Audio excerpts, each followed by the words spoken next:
It's starting to get cold outside, and it's only going to get colder and colder as we approach Christmas and New Year's. And we're going to get a lot of new electric cars like the EX90, the Polestar 3, the Porsche Macan Electric, etc., etc. And it's kind of unfortunate that these cars are being dropped now and coming to market when it's really cold. And the testing I'm going to do is going to be done in cold weather, winter, and even maybe snow, which is fine.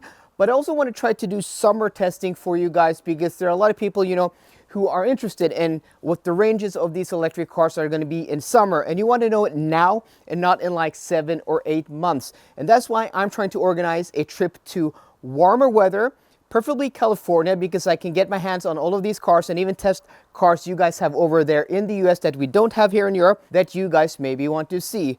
But a trip like this is going to cost me a lot of money, somewhere between 4,000 and 8,000 euros to fly me over, for accommodation for 2 or 3 weeks so I can test as many cars as possible, and also having a videographer filming all of this content. So I've already gotten a little bit of funds from some of my sponsors, but that's not going to be enough. So that's why I've set up a GoFundMe, which is linked down below. And we've already gathered like 2,500 kroners between all of the, all these platforms, GoFundMe, Patreon, and YouTube. Thanks. So that is awesome. We're like 4% there to getting to that 50,000 kroner goal.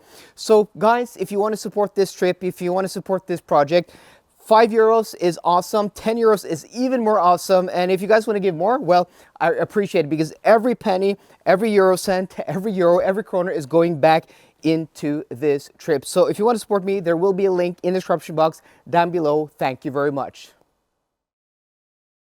Does more battery mean more range? That is today's big question when we put the new facelifted Porsche Taycan 4 Cross Turismo through our range test done at 120 kilometers an hour.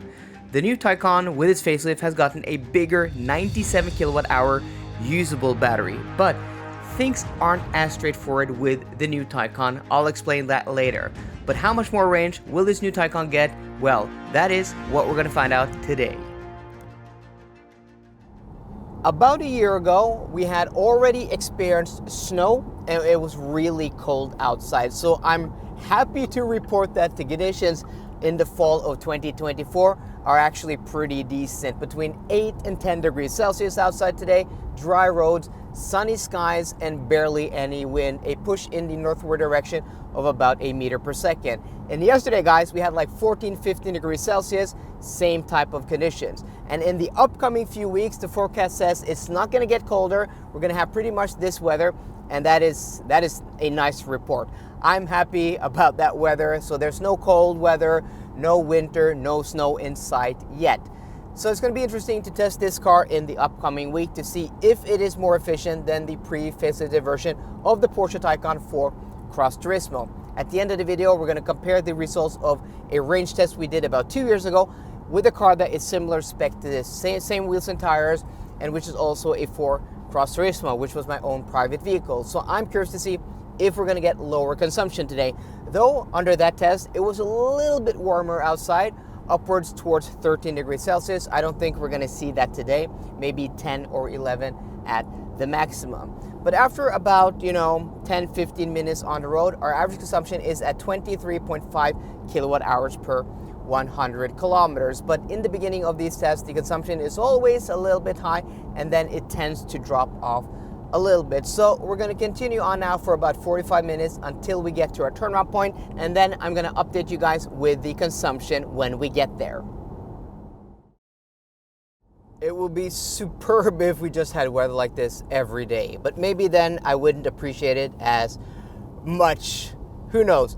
But what we know is that we are at our turnaround point here in Moelv, and after about an hour on the road, or 50 minutes, our average consumption is now at 23.0 kilowatt hours per 100 kilometers. So now we're gonna turn around, we're gonna go below the motorway here, and then we're gonna enter on the on-ramp on the other side, and then we're gonna start heading south back towards where we started. So for you guys, it's gonna be fade to black and then fade to back, but for me, I'm gonna see you guys in about an hour. There's something just so calming about the weather, the conditions, the road, and the fall today. I don't know if it's the colors, the low sun, but it's just super calming. So here's our exit. And what we're gonna do now, as per usual, we're gonna connect to the charger where we started, and then we're gonna see what kind of charging speed we get after a few hours on the road passive heating. We do active preconditioning here on the channel in a different video, but not in this video. We do that in the long trip test, which is probably gonna be the next video on this car. Okay, so it's pretty full here at this charging station now. I think we can swing around over here. We have the charge port on the passenger side on this Taycan, like all other Taycans. And then let's connect over to this one. But let's take a look at the consumption and the numbers before we hop out. So we're here with 35% stated charge, and our average consumption is 23.9 kilowatt hours per 100 kilometers. So we've now connected, and this Porsche here has the plug-in charge activated, which is really nice. It's so quick to initialize. There we go, plug-in charge is approved. And like with the other facelifted Taycans, this Taycan also has the power-operated charging port as standard. So with this new Taycan also, there's a lot of updates, which I did cover in another video, so I'm gonna link that down below. I think it's called like 8 or 10 ways Porsche have improved the Taycan with this new facelifted model. But it also shows you the peak charging speed at this percentage, and the car was set 170 kilowatts. So let's see if we're gonna get that. Usually it actually ramps up a little bit faster. So I mean, we're just picking up speed so quickly. This car has a peak charging speed of 320 kilowatts. That's if we precondition the battery, and maybe even lower in that battery pack deeper into the charge. But we're still getting 180 kilowatts now, 173 at 36% stated charge without preconditioning the battery. That is actually pretty good. Horde lets you become the boss of your own economy. The app will show you how much debt you have across different creditors, and you can even refinance inside the app, so you can collect that debt in one place to get lower interest rates and lower monthly costs. Get a free non-binding quote today through the app and become the boss of your own economy. Use the referral code LRIFA to get double bonus points, so 1,000 bonus points that you can use towards your debt or in the reward store. A huge thanks to Horde for sponsoring this video.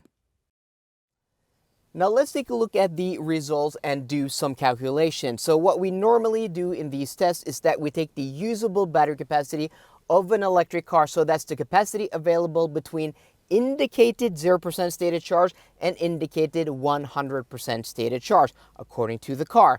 We take that number, we divide it by the consumption, and in this case, it would be 23.9 kilowatt hours per 100 kilometers, and then subtract 3% for heat and discharging losses. That will give us our theoretical range in the test during the conditions of the test. But for this car, it is a little bit different. Let me explain. So a few weeks ago, I participated in something called the Taycan 1,111 kilometer challenge. We were 7 Taycans from 5 different countries competing in a race over 1,111 kilometers. And in that race, before our first charging stop, we actually, Team Norway, ran out of electricity.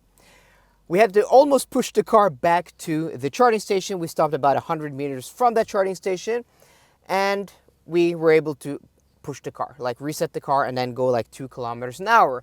But to me, that was very curious because I own a Taycan. I've driven my Taycan to 0% and way beyond several times. I've done that in other Taycans. I've done it in my e-tron GT, which is basically a Taycan, and I've done it in almost every electric car I've tested here on the channel in my long trip test.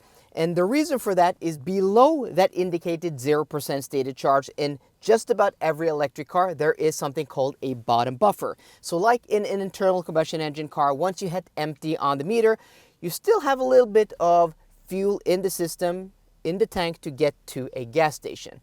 The same in an electric car. Once you hit 0% indicated, you're not actually at 0%.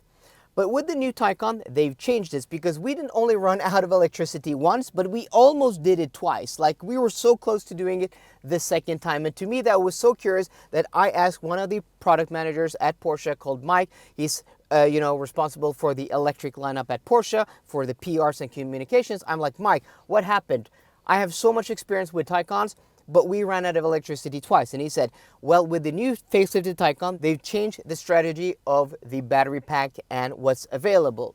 So in the other cars, once you hit 0, there's like a kilowatt hour or two available, meaning you can push the car like 5-10 kilometers depending on how fast you go. But in this new Taycan, there's 0.2 kilowatt hours available. So you have 97 kilowatt hours plus 0.2.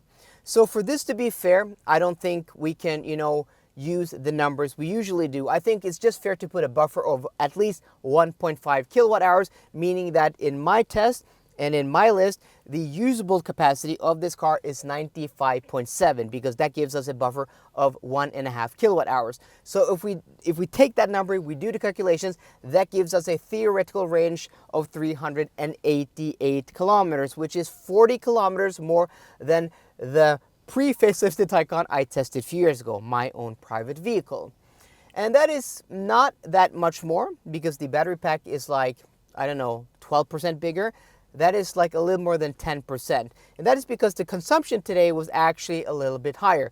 Yes, it was colder today, but I don't think there's any conclusive proof that this new car is more efficient. Maybe if we had the smaller battery pack, which isn't available in the Cross Turismo, but is available in the sedan and the Sport Turismo, like for like, the new car would be a little bit more efficient. But because this is heavier, because it has a battery pack that is, 10, 12 kilowatt hours bigger, depending on how you do the calculations, carrying that extra weight means even though it has maybe a more efficient drivetrain and the software is more efficient, the electric motors is more efficient, the car doesn't actually get lower consumption compared to that older car. So I think this is only a fair way to do it, because if we don't do it this way, maybe we should include like the same amount of bottom buffer in every electric car, and that would be quite hard to do, because there are very, different sources for the different cars, and just accumulating a reliable source and information for that, yeah, I don't think that's going to happen anytime soon.